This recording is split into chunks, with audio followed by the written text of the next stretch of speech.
Bismillah, Assalamualaikum. Selamat datang kembali di Fakta Sejarah. Sebuah kisah dari Ram dan Nahdi. Panggilan telepon dari kamar mayat. Udin seorang satpam yang baru kerja di sebuah rumah sakit. Sering mendapatkan panggilan telepon aneh. Asalnya dari kamar mayat. Panggilan itu terus mengganggunya saat shift malam. Hingga akhirnya ia memberanikan diri mengangkat teleponnya. Terdengar suara tangis seorang wanita dari balik telepon. "Tolong, tubuhku sudah mulai rusak," ucap suara itu. Dan sebelum kita masuk ke selengkapnya, saya harus berdoa dulu ya. A'udzu bikalimatillahi tammati min syarri ma khalaq. Bismillahirrahmanirrahim. Wa huwas samiul alim. Allahumma sholli ala sayyidina Muhammad sallallahu alaihi wasallam. Ini dia selengkapnya panggilan telepon dari kamar mayat.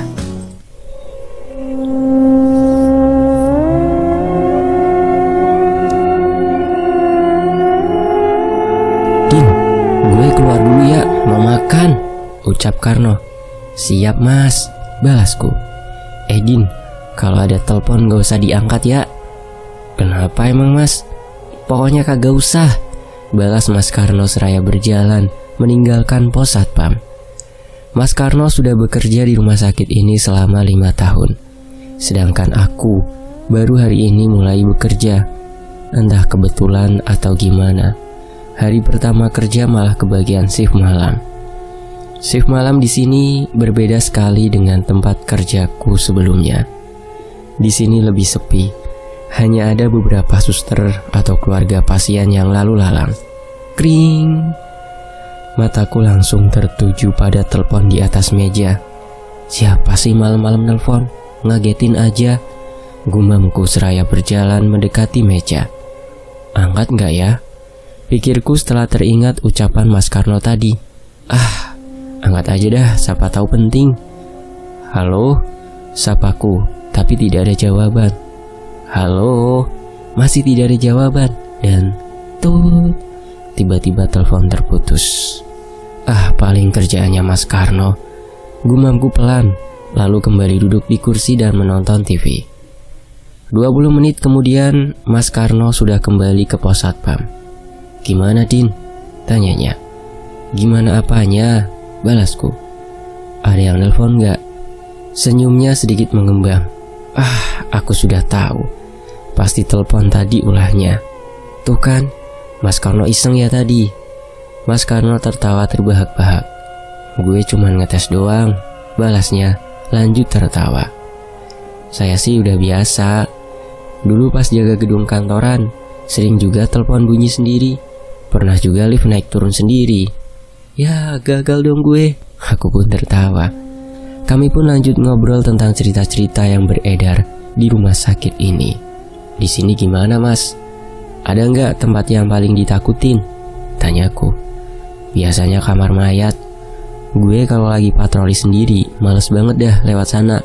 Mana harus lewatin lorong panjang gitu." "Emang kamar mayatnya di mana?" "Di belakang bangunan ini, agak pojok, deket sama pemakaman rumah sakit." "Oh, gue sakit perut, mau ke kamar mandi dulu," ucap Mas Karno. "Oke mas." "Hati-hati ya," ucapnya sambil melebarkan senyum, lalu berlari ke kamar mandi. Kondisi rumah sakit benar-benar sepi. Sejak tadi belum terlihat orang yang masuk ataupun keluar. Aku duduk di kursi depan pos satpam sambil mengamati area sekitar. Kring. Telepon kembali berbunyi. Spontan aku menengok ke belakang. Males paling Mas Karno iseng lagi. Kring, kring. Telepon terus berbunyi. Aku mulai terganggu dengan suaranya. Dengan cepat, aku berjalan ke arah meja dan mengangkatnya. "Mas, gak usah iseng. Dibilang saya gak takut," ucapku. Sayup-sayupku dengar suara seorang wanita menangis dari balik telepon. Suaranya benar-benar menyayat hati. "Udah mas, gak lucu." Aku langsung menutup telepon. Ku dengar suara hentakan sepatu bot. Ternyata Mas Karno sudah ada di depan pintu pos. "Lu ngerjain gue, Din?" Tanya Mas Karno dengan wajah ketakutan dan nafas tersengal-sengal. Ngerjain apa, Mas? Dari tadi saya di sini, balasku. Tadi pas gue lagi buang air besar, ada yang gedor-gedor pintu. Pas gue tanya gak ada jawaban. Terus di kamar mandi sebelahnya ada bunyi penutup toilet kayak dimain-mainin. Pas gue cek keluar ternyata kosong, gak ada siapa-siapa. Jelas Mas Karno. Bukan saya, Mas, sumpah dah. Saya dari tadi di sini. Lah terus lu ngapain diem di sana? Tadi ada telepon, Mas. Pas diangkat malah suara cewek nangis. Waduh, ada yang iseng beneran ini sih, ucap Mas Karno. Mungkin mau kenalan sama satpam baru, balasku tersenyum. Lalu berjalan menjauhi meja. Baru melangkahkan kaki di luar pos, telepon itu kembali berbunyi. Kring, kring. Udah gak usah diangkat, ucap Mas Karno. Siap, balasku. Kring, kring. Telepon itu terus berbunyi. Aku sungguh penasaran, siapa orang iseng yang dari tadi menelpon? Mau kemana lu? Tanya Mas Karno ketika melihatku berjalan ke arah meja. Penasaran, Mas, siapa sih yang iseng? Balasku lalu mengangkat telepon. Halo, ucapku membuka percakapan. Dari balik telepon kembali terdengar suara wanita menangis terisak-isak. Mbak, jangan iseng dong, tolong saya, balasnya lirih. Tolong? Aku melihat Mas Karno. Dia terus memintaku untuk menutup telepon. Tubuhku sudah mulai rusak. Wanita itu merintih kesakitan. Sementara aku masih memikirkan kata-katanya barusan. Tubuhku sudah mulai rusak. Mohon maaf, Mbak, maksudnya apaan ya? Tanyaku. Tolong. Belum sempat ia membalas pertanyaanku, Mas Karno tiba-tiba menarik gagang telepon dan menutupnya. Dibilang gak usah diangkat, gak nurut amat, ucapnya marah. Tapi Mas, tadi ada orang minta tolong. Mas Karno menatap layar kecil di atas deretan angka telepon. Tuh, 456, itu saluran telepon dari kamar mayat, ucap Mas Karno sambil menunjuk 3 angka tersebut. Hah? Emang ada cewek yang jaga kamar mayat? Tanyaku polos. Kagak ada. Lagian jam segini mana ada orang di sana. Rumah sakit juga kan lagi sepi. Ih, jadi merinding saya, ucapku. Kami pun langsung berjalan keluar, duduk di kursi depan. Kring kring. Telepon itu kembali berbunyi. Mas, aku menatap Mas Karno. Udah biarin aja. Selama kami duduk di kursi depan, bunyi telepon itu terus menemani. Tak ada satupun dari kami yang berani mengangkatnya. Hingga telepon itu berhenti berdering tepat pukul 3 pagi. Mas, sebelum ganti shift, kita cek ke kamar mayat yuk. Ajakku disambut dengan wajah kaget Mas Karno. Udah gila lu, bentaknya. Takutnya ada yang kejebak di dalam kamar mayat. Kan kasihan, Mas. Oga, lu aja sendiri. Kami hanya duduk saja, tanpa mengobrol sedikit pun. Sepertinya Mas Karno masih kesal dan ketakutan. Tak lama, azan subuh berkumandang. Mas, saya ke musola dulu ya, ucapku memecah keheningan. Oke Din, balasnya singkat. Di sisi lain, seusai sholat subuh, aku bertemu dengan seorang perawat. Pagi Sus, sapaku. Ada apa ya Mas? Kalau penjaga kamar mayat siapa ya? Tanyaku. Perawat itu tercengang mendengar ucapanku. Mas satpam baru ya? Iya Sus. Oh, Pak Kosim yang biasa jaga. Palingan bentar lagi juga dateng. Makasih ya Sus. Sama-sama, balasnya dan berlalu ke kamar pasien. Aku pun berjalan menyusuri rumah sakit. Kata Mas Karno ada di pojok dekat makam, gumamku sambil mencari kamar mayat. Nah, kulihat sebuah papan besi berwarna hijau dengan tulisan kamar mayat dan tanda panah ke atas. Ternyata benar, harus melewati lorong panjang karena letaknya ada di ujung lorong. Badanku merinding saat melangkahkan kaki masuk ke lorong itu. Aku batalkan niat untuk mengecek sendirian. Lebih baik menunggu Pak Kosim datang. Sementara itu, Dari kejauhan aku melihat seorang pria parubaya sedang berjalan ke arahku. "Ngapain, Dek, duduk di sini?" tanyanya. "Lagi nunggu Pak Kosim." "Nunggu saya? Ada apa ya?" "Maaf Pak, saya baru tahu." "Iya, nggak apa-apa. Tapi ada apa ya cari saya?" "Semalam ada cewek nelpon dari kamar mayat, Pak. Saya mau ngecek, takutnya ada orang kejebak di sana." "Oh, adik satpam baru ya?" "Iya Pak." "Itu udah biasa, Dik. Jadi cuekin saja." "Enggak dicek dulu, Pak." "Ya sudah, kalau adik nggak percaya, sini ikut." Ajaknya seraya berjalan memasuki lorong panjang. Hawanya sangat berbeda dengan di luar. Padahal matahari sudah terbit, tapi udaranya terasa lembab dan dingin. Aku sampai merinding beberapa kali. Pak Kosim menghentikan langkahnya tepat di depan pintu kamar mayat. "Adik mau cek ke dalam?" tanyanya sambil tersenyum. "Boleh Pak." Pak Kosim membuka pintu. Tiba-tiba tercium bau busuk yang menyengat. Spontan aku langsung menutup hidung. Begitu pula dengan Pak Kosim. "Bau apa ya ini?" ucap Pak Kosim. Kemudian menyalakan lampu. "Kayaknya dari sana Pak," ucapku. "Iya, dari kamar pendingin," balasnya. Kami berjalan ke kamar pendingin. Bau busuk itu semakin menyengat. Aku berusaha menahan nafas. "Astagfirullah," ucap Pak Kosim. "Kenapa Pak?" "Lemari pendinginnya mati. Kayaknya konslet. Kemarin pas saya pulang gak kenapa-napa." "Ya udah Pak, sekarang panggil teknisi listrik aja," ucapku lalu mengajaknya keluar. Aku sudah tak tahan dengan bau busuknya. Pak Kosim cepat-cepat menelpon teknisi listrik, sedangkan aku langsung pamit pulang karena shiftku sudah selesai.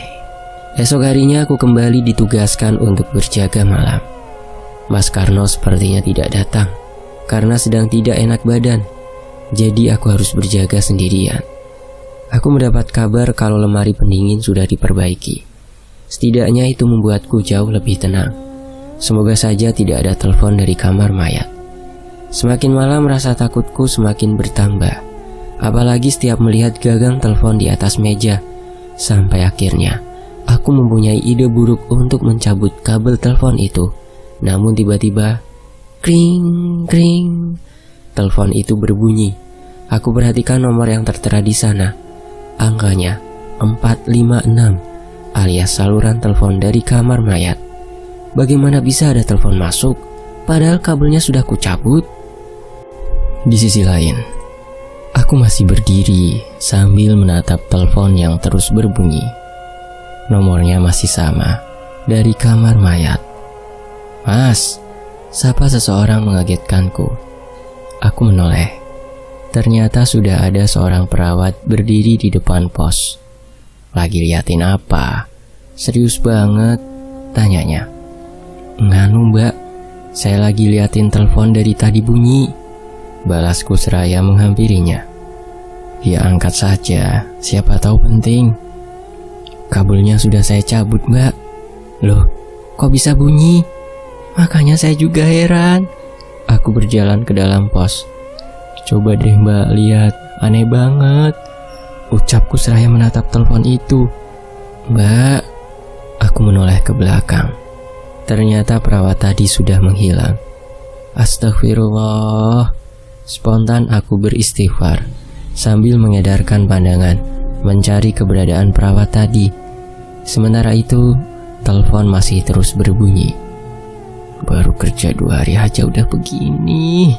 Gerutuku seraya duduk di kursi depan, tetap tidak memerdulikan panggilan telepon itu. Dari kejauhan terlihat Pak Kosim sedang berjalan keluar rumah sakit. "Pak," sapaku seraya berjalan ke arahnya. "Iya Dek, ada apa?" balasnya menghentikan langkah. "Tumben jam segini belum pulang. Masih repot Dek, urus kamar mayat. Bukannya pendinginnya udah nyala?"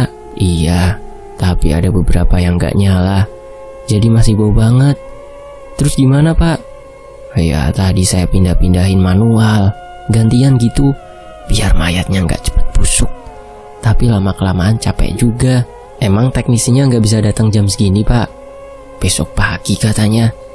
"Oh iya Pak, dari tadi telepon di pos satpam bunyi terus Pak. nomor panggilan dari kamar mayat. Bukan saya, Dek, elak Pak Kosim. Saya juga yakin bukan Bapak. Soalnya kabelnya udah saya cabut, tapi teleponnya masih bunyi. Masa sih, Dek? Pak Kosim heran. Aku mengajaknya ke pos satpam, namun tak terdengar suara telepon. Mana, Dek? Tanya Pak Kosim. Sumpah Pak, dari tadi bunyi terus. Adek kan satpam baru, wajar kalau ada yang mau kenalan. Apalagi ini rumah sakit tua. Saya aja yang udah kerja lebih dari 20 tahun, kadang masih sering dikerjain penghuni sini.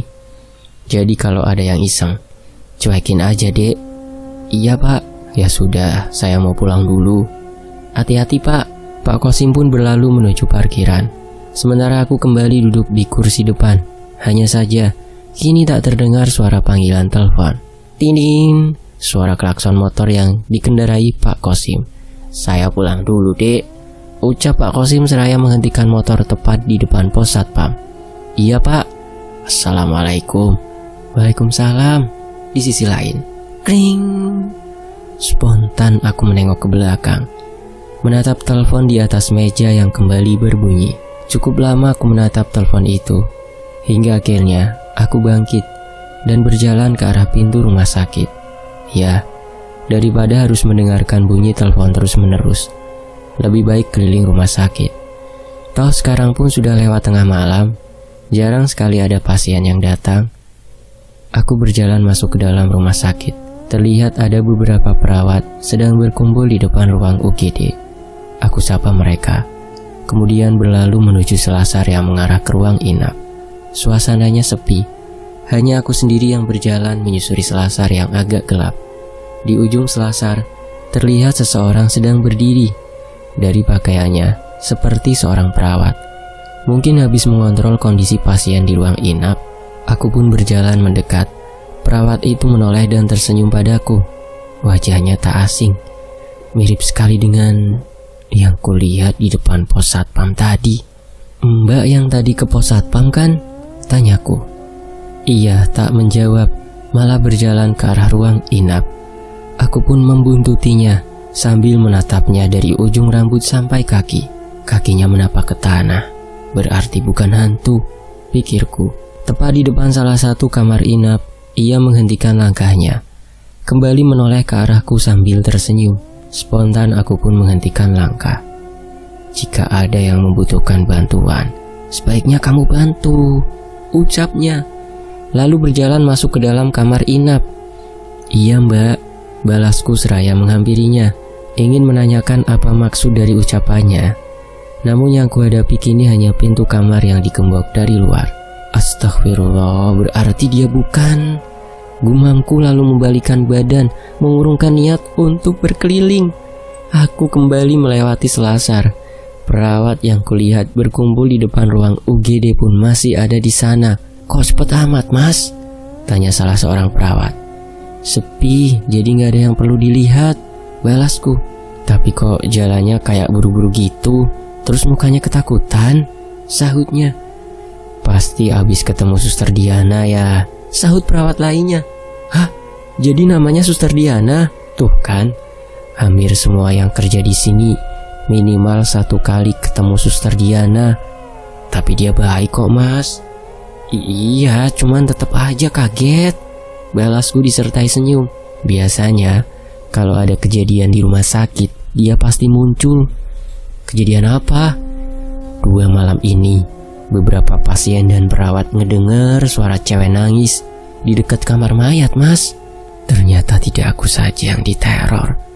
Saya balik ke pos lagi ya Mbak, ucapku pamit. Iya Mas, hati-hati, ada Suster Diana, balas salah satu perawat, diikuti suara tawa pelan mereka. Aku pun hanya membalas dengan senyum, lalu berjalan keluar rumah sakit. Langkahku agak pelan saat mendekati pos. Dari jarak beberapa meter, tak terdengar suara panggilan telepon. Aman, ucapku dalam hati, seraya duduk di kursi depan. Kring, astagfirullah, baru nafas bentar, gerutuku. Kesal sekaligus penasaran, membuatku bangkit dari kursi dan mendekati meja. Saat gagang teleponnya ku sentuh, suaranya menghilang. Namun ada hawa dingin yang kurasakan tepat di belakang leher. hawa dingin yang menempel di kulit hingga membuatku merinding.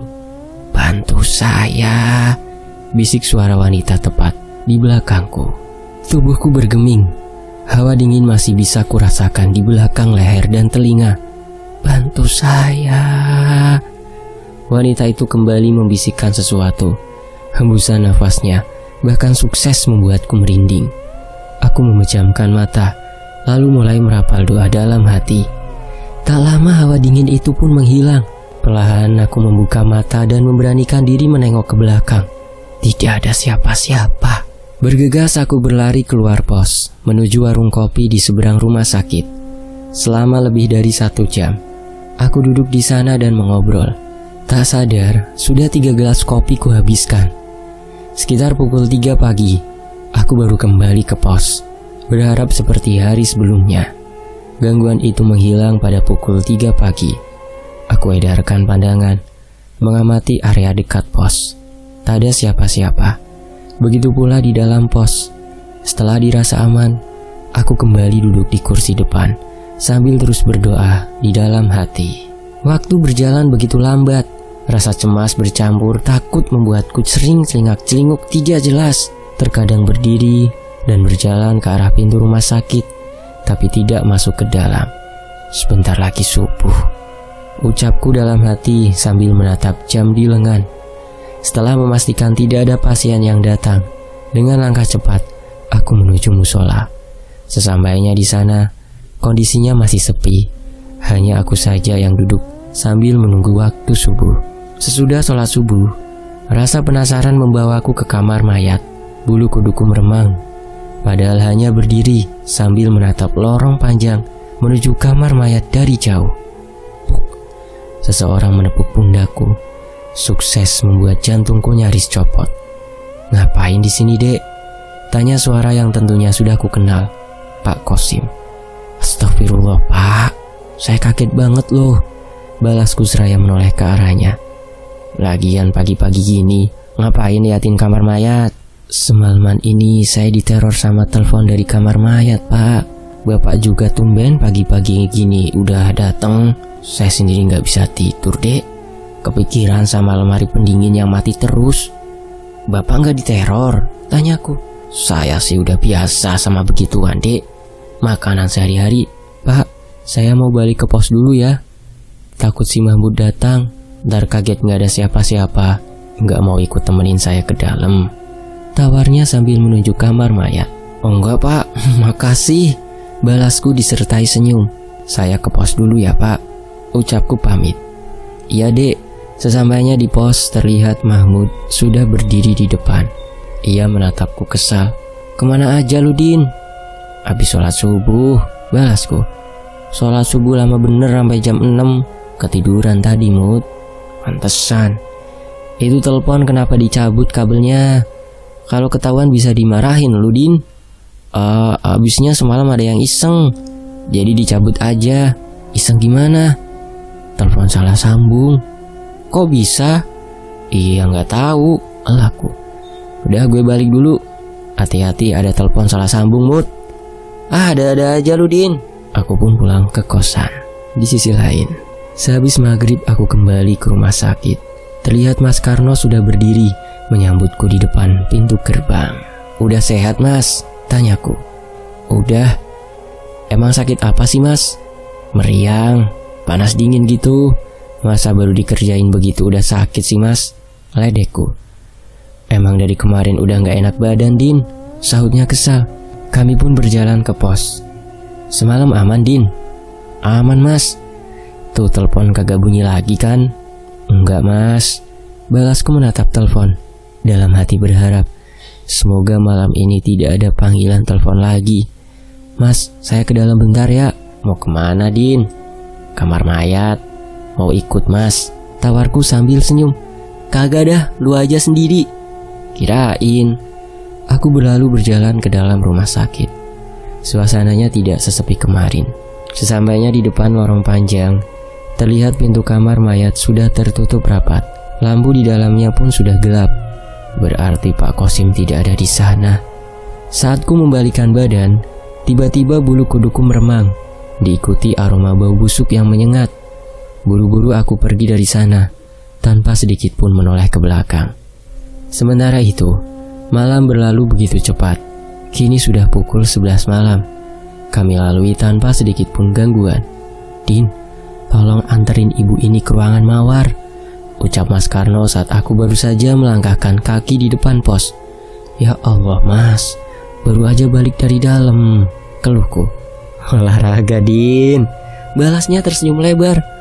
"Olahraga tengah malam," sahutku. "Ayo Bu, saya antar ke dalam," ucapku pada seorang ibu parubaya yang berdiri di dekat Mas Karno. Din, sini dulu," Mas Karno memintaku mendekatinya. Aku pun melangkah mendekat. "Apa Mas?" Mas Karno melangkah lebih dekat. "Awas, jangan dibawa ke kamar mayat," bisiknya.